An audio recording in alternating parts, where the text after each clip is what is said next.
Lots of children who are actually in porn addiction many a times are running away from their studies, from their career, because the stress is so much. They're using it as a stress reliever. What do you have to say for this? How do they overcome this part?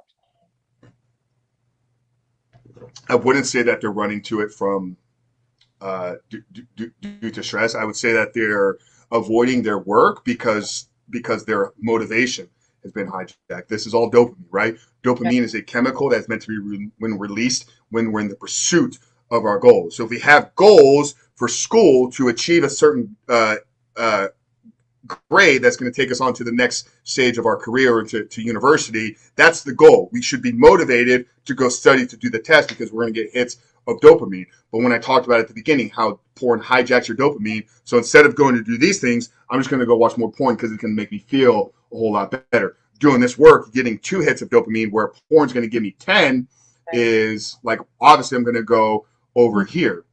How do you get out of this? It's hard, right? Like I think everybody's looking for the easy answer. Like you have to be intentional about doing your work. This is where we help our guys like create some small wins first thing in the morning. Like if you could start your day with moving towards your goal, so having small little morning routines and begin to stack those wins, you begin to build the confidence in yourself. Like, oh, I can actually do these little things.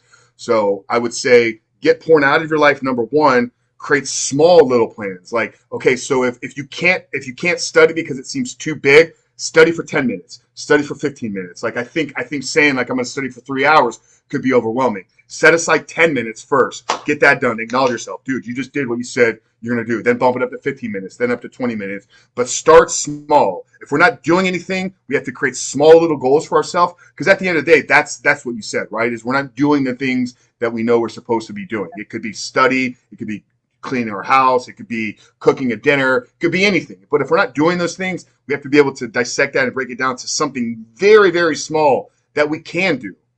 And then acknowledge ourselves for doing that. And then over time, begin to build up that confidence and reputation. Hey, you actually do the things that you say you're going to do.